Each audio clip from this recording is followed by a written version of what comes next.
أيامك تمضي لكنك ذاكرة تبقى أسرار تلتحف. cabdiraxmaan bin xamuud al sumayd wuxuu ku dhashay dalka kuwait taariikhdu markay ahayd 15 oktoobar 1945 wuxuu ku koray kuna hana qaaday waxna ku bartay wadanka kuwait sanadku markuu ahaa 1972 wuxuu ka baxay oo ka qalin jabiyay kulliyadda caafimaadka wadanka ciraaq kana qaatay shahaadada koowaad ee heer jaamacadeed sanadku markuu ahaa abriil 1974 ayuu ka qaatay shahaadada dibloma wadanka ingiriiska jaamacadda liverpool wuxuuna takhasus ka qaatay jaamacadda McGill wadanka Canada sanadii 1976 ilaa 1978 isagoo ku takhasusay warku jirta cudurrada ku dhaca habka burburinta cuntada ee loo yaqaan digestive system. haddana intaa kaga baxna waxbarashadiisa iyo takhasuskiisa cabdiraxmaan al sumayd waxa uu ka shaqeeyay isbitaalka Montreal sanadii July 1947 ilaa 1978 isbitaalka kulliyadda King's College ee wadanka Ingiriiska 1979 ilaa 1980 isbitaalka Al Sabah 1980 ilaa 1983 Dr. cabdiraxmaan al sumayd wuxuu dareersaday in Afrika la dayacay isla markaana faraha laga qaaday dagaalo cudurro dila ah iyo weliba gaajo aan kala reeb lahayn isagoo ka arki jiray muuqaalayaasha caalamka gaajada iyo darxumada ka jirta Afrika. sanadkii 1981 ahayd markii ugu horeysay cabdiraxmaan al sumayd uu booqday Afrika booqashadaas wax badan ka bedeshay noloshiisa isla sanadkaas ayuu aasaasay hay'adda gargaarka ah ee loo yaqaan Africa Muslim Agency oo markii dambe magaca looga bedelay loona baxshay Direct Aid ama caawimada tooska ah sanadku markuu 1983 uu cabdiraxmaan al sumayd arkay dhibaatada baahsan ee ka jirta mandaqada Afrika wuxuu go'aansaday in shaqadiisa iyo xirfadiisa dhakhtarnimo isaga tago isla markaana cumrigiisa inta ka dhiman u hadiyo ka shaqeynta dacwada rabbi iyo gargaarka ibnu aadamka ku dayacan qaaradda Afrika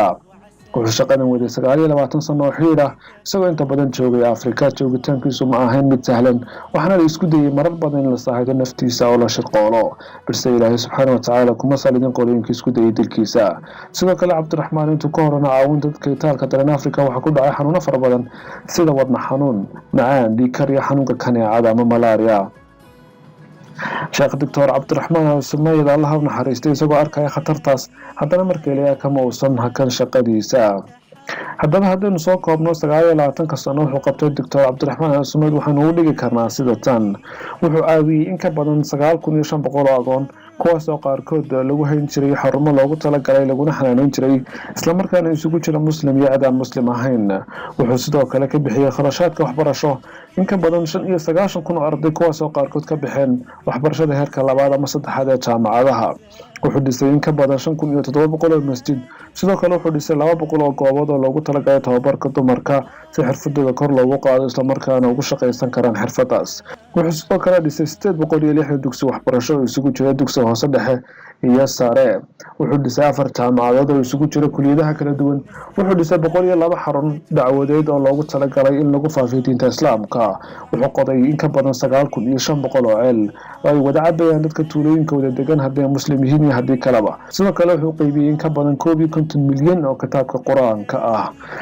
waxaana sidoo kale gacantiisa ku muslimay in ka badan 11 milyan oo qof caawimada xuus Dr. cabdiraxmaan al sumayd Allah naxariisto ka heli jiray dhammaan dadweynaha kala duwan ee ku nool caalamka haba badnaata dowladaha khaliijka iyo shacabkooda sidoo kale waxa la sheegay in mulkiilaha shirkadda Microsoft ee Bill Gates uu ku caawiyay 140 milyan oo dollar sidoo kale waxa caawiyay nin ganacsada oo dhashay wadanka Holland kuna caawiyay in ka badan 100 milyan oo dollar oo la sheegay inuu hantida inta lahaa cabdiraxmaan al sumayd wuxuu qoray dhaxal ahaan uga tagay in ka badan 13 kitaab kuwaas oo qaarkood weli la daabicin oo ugu talagalay in wax badan laga barto hababka dacwada ee gargaarka Afrika Dr. cabdiraxmaan al sumayd wuxuu ku dooday in haddii dhammaan muslimka iska bixiyaan zakaatul maalka ku waajibtay inaan dunida lagu arki doonin qof muslim ah oo faqiir ah Dr. cabdiraxmaan al sumayd wuxuu ku guuleystay jaa'iisado fara badan oo ay ka tahay jaa'iisada caalamiga boqor Faisal ee dadka u shaqeeya diinta islaamka taasoo uu ku guuleystay sanadku markuu ahaa 1996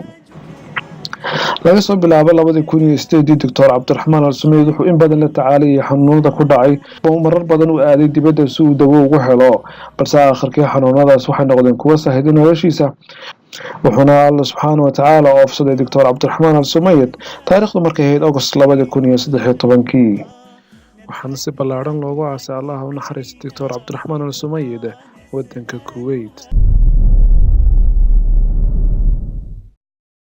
إن الذين قالوا ربنا الله ثم استقاموا تتنزل عليهم الملائكة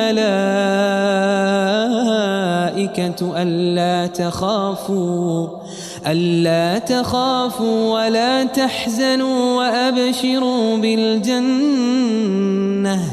وأبشروا بالجنة التي كنتم توعدون نحن أولياؤكم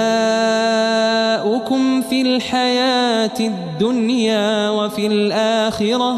ولكم فيها ما تشتهي أنفسكم ولكم فيها ما تدعون نزلا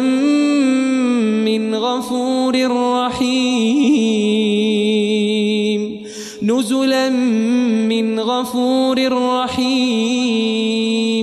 ومن أحسن قولا ممن دعا إلى الله وعمل صالحا وقال إنني من المسلمين.